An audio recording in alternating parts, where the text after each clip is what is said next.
What is going on, guys? This is Splurge, the coach of your Bracknell Beedrills. It's time, it's finally time for BBL Week 1 Season 2. This week we are playing Austin, aka Garchomp, the god of the Lawrence Talonflames. He has drafted a really neat team. I mean, obviously it's scary because every team I face is scary. So he has drafted Zekrom, Ash Greninja, Mega Diancie, Serena, Alolan Marowak, Araquanid, Licky, Staraptor, and Hippopotas. Baby Hippowdon. Of course, let me just quickly remind you of my draft. My draft is Solgaleo, Landorus Incarnate, Sylveon, Mega Gyarados, Alolan Golem, Salazzle, Giratina, regular one, not Origin, Cryogonal, Accelgor, and Lurantis. Now, so heading into this game, it was actually the second Sand team that I had to face in the same week. So hopefully today, in fact, today is Monday, I'm recording it now. So today I will be uploading 3 different videos all at the same time, which means that I should be back up to date with what I'm supposed to be putting out.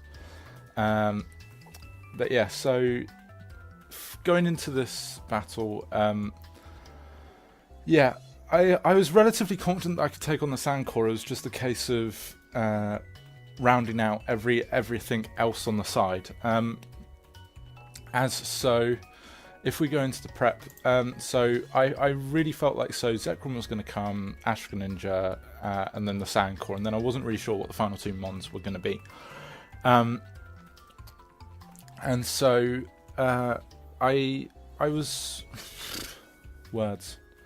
So I mean, I prepped quite hard to make sure that I could take on both the Sandcore and Ash Greninja, which is quite difficult. I'm not going to lie.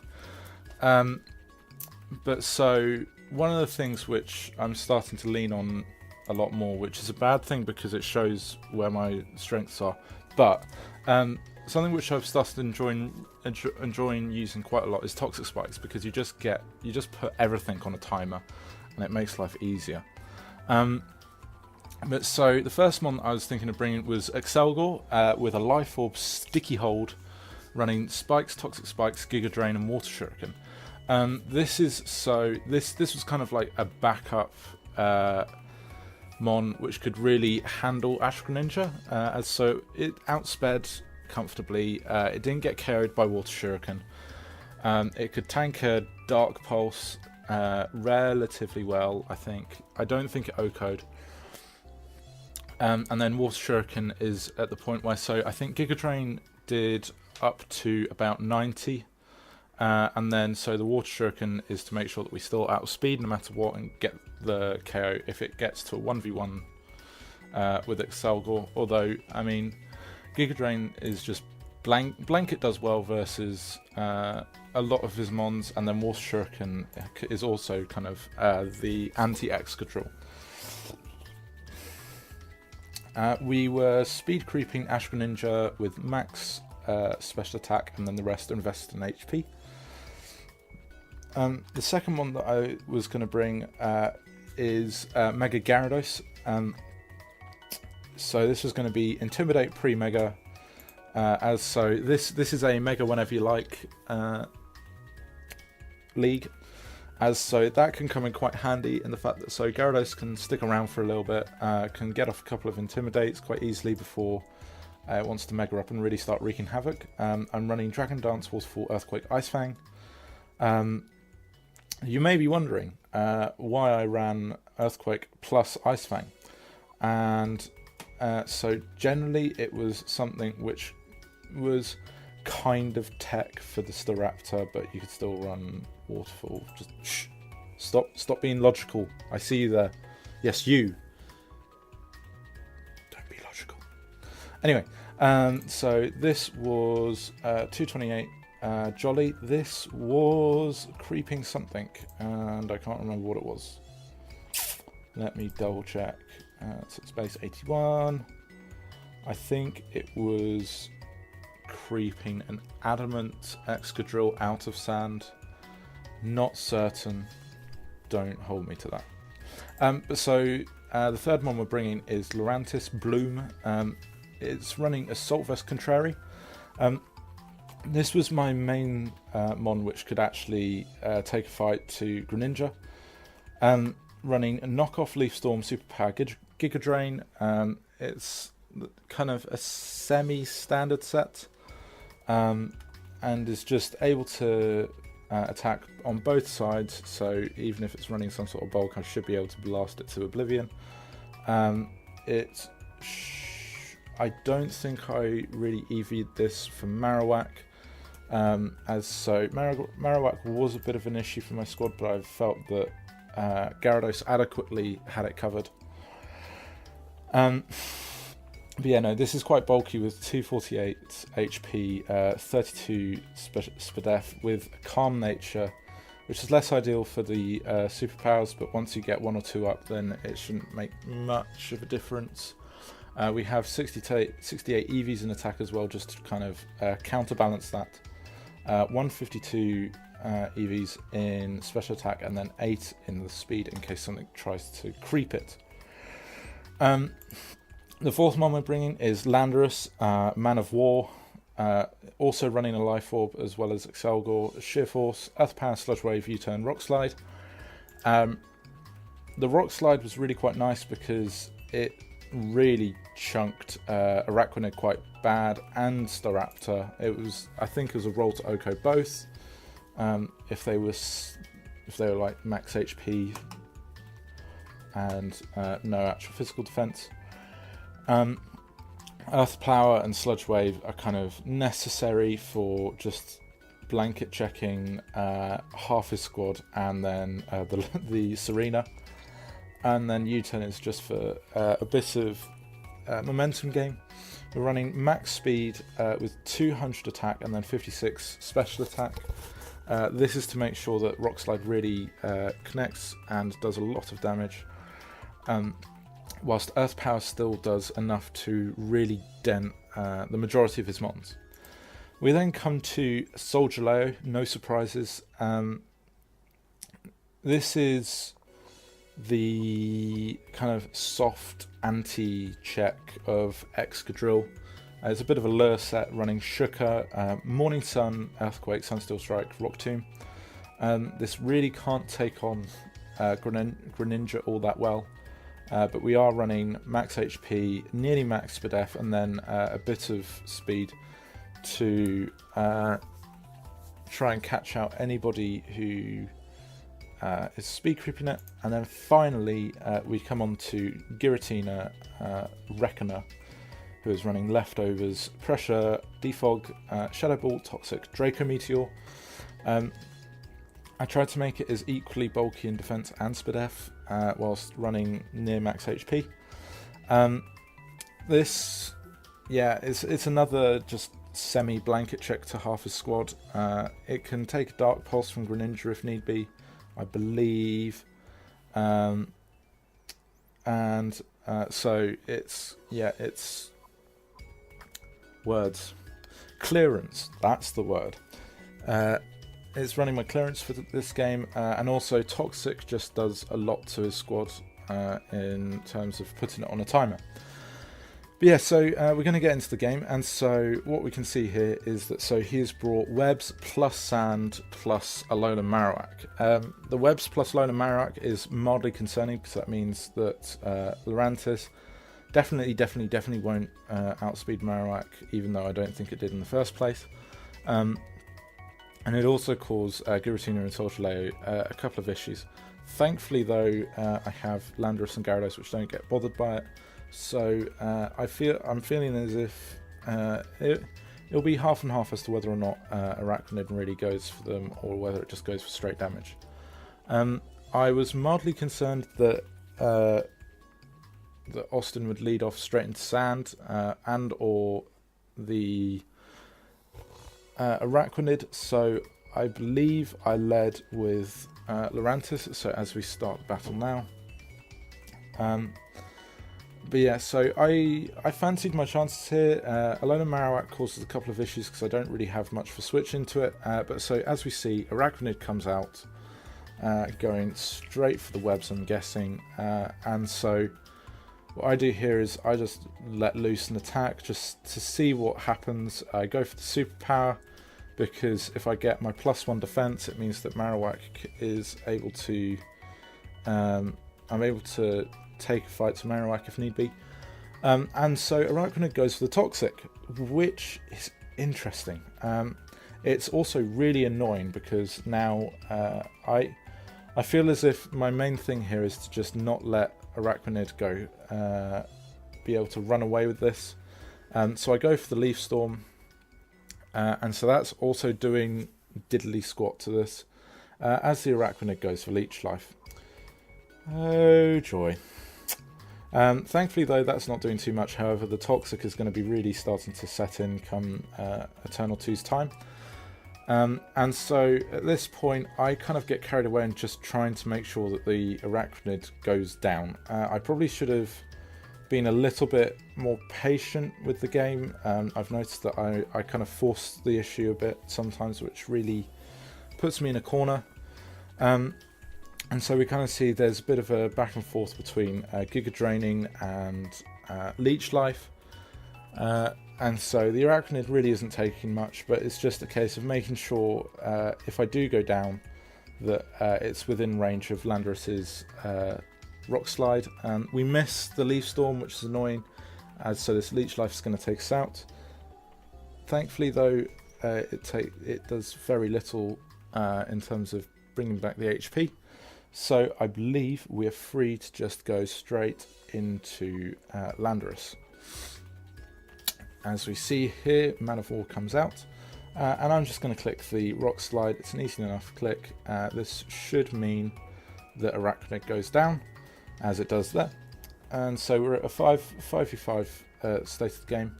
It's a bit interesting at this point, as we've lost one of our best counters to Greninja, as Greninja comes immediately out, which is annoying. And so we go into Giratina. And so what we see here is that it goes for Ice Beam, which is a nice bring, and it does inside a 4-hit KO. Now, so that is a very interesting move, as so that means that Greninja is not Specs. Around the calcs, it would probably be a Z move of some sort, and so that is just. It's nice to know. It's a nice thing to know. I go for the Toxic because if I'm able to get any sort of chip off versus the Greninja, then I could Giga Drain with the Accelgor. Unfortunately, he switches out into Zekrom. And so what we see here is the battle of Gen 5 v Gen 4. Personally, I'm a Gen 5 boy. But so what we'll see here is the Zekrom goes for a Life Orb Dragon Claw. And so we're living that. And so we return with a Draco Meteor. Which does a solid chunk, I'm very happy to say. And so Giratina is able to take out Zekrom with the Toxic, I believe, if we see in a second. Yeah. So there we see Bulk prevails versus outright hitting potential. And so what we see here is that the Greninja comes back out. It goes for the Dark Pulse. I didn't really want to give this another sort of switch into chunk something. So I just let the Giratina go down and let Reckoner go down. Reckoner had done its job though. It was generally there just to kind of be annoying and then take an issue out. And it took Zekrom out, which, I mean, it would have been nicer if it was able to take on Greninja, but c'est la vie. And so what we see here is, so I bring out the Accelgor versus the Ash Greninja, and so Greninja switches out straight into Alolan Marowak. As I go for the Giga Drain, we're doing a nice amount to it, but so as you see, it kind of gives away that we're Life Orb. I switch back out again because there's no point trying to hang around versus this thing. So we switch into Gyarados, which this is a good opportunity to really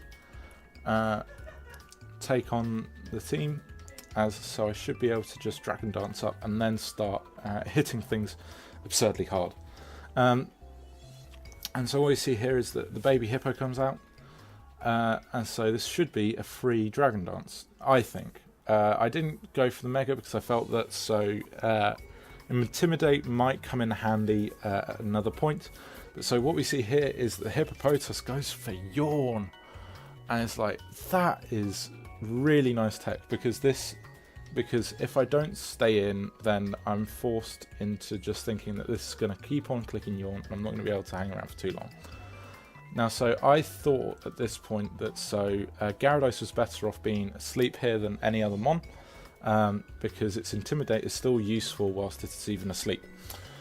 And so, whilst it does wreck the rest of his squad, I felt that I still needed the other Mons to be able to properly take on his team. Now, so what we see here is the baby Hippo has gone for Stealth Rocks, and Alolan Marowak comes back in. But so, of course, Alolan Marowak can't sit around here, because if we click Earthquake like we have now, this thing is not living. And so what we see, is that the Alolan Marowak goes down. Such a shame. But so it cursed bodies our Earthquake, which is a bit of an issue. And so here we have Greninja come back out. Now this was really interesting because I knew that it wasn't Specs, so it was probably going to be a Z move. And I needed Solgaleo to face the Excadrill. So what I decided to do was sack off the Gyarados on the expected Darkinium Z. I really felt like he was going to go for the Dark Z here, because it was the only thing that was going to kill Solgaleo with the kind of bulk that I was running. And here we see that Greninja does indeed go for the Black Hole Eclipse. Oh, it's a good time to be playing smart. So I was really proud of that read. Mega Gyarados, of course, will go down because there's no way that it's living an Ash Greninja Black Hole Eclipse. However, it does mean that Accelgor is able to come back in and start asking questions of this Greninja. Because, of course, any sort of any sort of chip on this Greninja, and I win. Unfortunately, of course, he switches out back into Hippopotas, which is a good play, because Excadrill, to his mind, should be able to come in and now just clear up. We go for the Giga Drain on the Hippopotas, so we take it out so there's no more sand, there's no more opportunities to kind of switch around and keep us guessing. So Accelgor takes a life, and so now we see Excadrill hits the field. At this point, I wanted to keep Accelgor because it was the only thing that could really take on the Greninja. And so what we see here is that the Excadrill is in fact Life Orb. It's not Choice Banded or a Z, so that means that Landorus will go down to the Iron Head. However, this does mean that Solgaleo will, without a doubt, take this Earthquake. And we should be able to return an Earthquake back in. We should be able to return an Earthquake, which should KO this Excadrill. And so now, looking into the end game, our only real way of taking on the Greninja, because of the damage, we can't take a Dark Pulse with Solgaleo. But so it's a roll, I believe. So the roll is that with Giga Drain versus the Greninja, I do up to 90, somewhere about 90, at which point I recover about 40%. The Dark Pulse is then a mid-roll to KO with Dark Pulse, as so nothing else should kill the Accelgor from here. As so after the Giga Drain, I should be up at around about 80, 85, I believe. So what we see is that we do a solid 90%. We get back up to 146 HP, but drop to 130 due to the Life Orb, which is unfortunate. And we get KO'd by the Dark Pulse. Let me quickly pull up the calc again, because it's mildly annoying, but there's nothing that you can do about it, which is the issue. But so we lose 1-0.